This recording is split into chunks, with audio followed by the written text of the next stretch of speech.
सभी भगवत प्रेमियों को जय श्री कृष्ण, राधे राधे।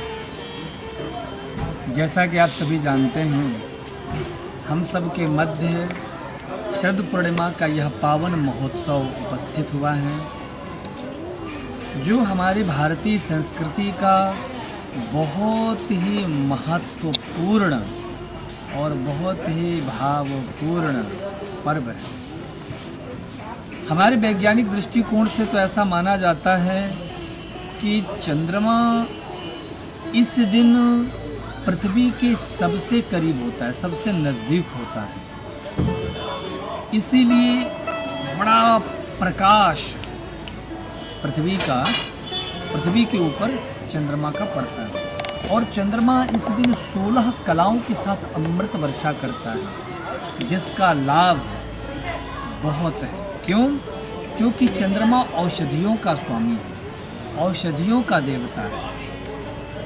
इसलिए जिनको तमाम प्रकार की बीमारियां हैं या समस्याएं हैं, वह इस दिन चंद्रमा का प्रकाश अपने ऊपर ग्रहण करते हैं। बहुत सारी साधक सिद्धियां प्राप्त करते हैं। दूसरी बात, शरद पूर्णिमा को रास पूर्णिमा भी कहा गया है। जैसा कि आप सभी जानते हैं, वृंदावन में हमारे ठाकुर श्री बांके बिहारी निधिवन में रास रचाते हैं, जहाँ पे भगवान भोलेनाथ भी, सारे देवी देवता भी गोपी रूप में वहाँ पर उपस्थित होते हैं। तो ऐसी बड़ी पावन महिमा है शरद पूर्णिमा की। इसमें चंद्रमा की बड़ी महिमा मानी गई है, क्योंकि चंद्रमा इस दिन बड़ा प्रसन्न रहता है, और प्रसन्न होकर के महाराज अमृत की वर्षा करता। और ऐसे कई जगह वर्णन भी है कि रावण उन सबको एकत्रित करके अपने नाभि में रख लेता था, और इसका भेद केवल विभीषण ही जानते हैं। तो ऐसी बहुत सारी लोक प्रचलित कथाएं हैं,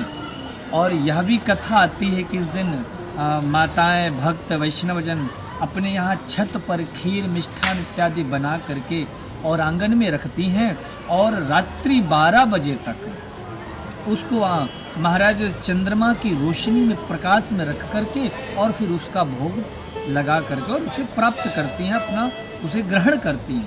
इससे बहुत सारी बीमारियां इत्यादि दूर होती हैं। दूसरी बात, चंद्रमा मन का स्वामी माना गया है। चंद्रमा यदि संतुष्ट होता है या पक्ष में रहता है, तो ऐसे व्यक्तियों का मन विचलित नहीं होता। आजकल मानसिक जैसे बीमारियां बहुत चल गई हैं, मानसिक रोगी आपको बहुत मिल जाएंगे, या मानसिक रूप से परेशान व्यक्ति हो, या मन से जो खिन्न होने वाले, क्योंकि मन बड़ा चलायमान होता है। तो मन को साधने के लिए ज्योतिषी भी कहते हैं कि चंद्रमा की शांति करा। तो चंद्रमा का भी पूजन अर्चन वंदन होता है, साथ साथ ठाकुर जी का, हमारे श्री बांके बिहारी नारायण व शिव जी, इन सब की भी प्रसन्नता इससे जुड़ी हुई है, क्योंकि चंद्रमा भगवान शिव के शीश पर रहता है। भगवान शिव इतना प्रेम करते हैं चंद्रमा से। तो ये शरद पूर्णिमा के ऐसे बहुत सारे तथ्य हैं, बहुत सारे महत्व हैं।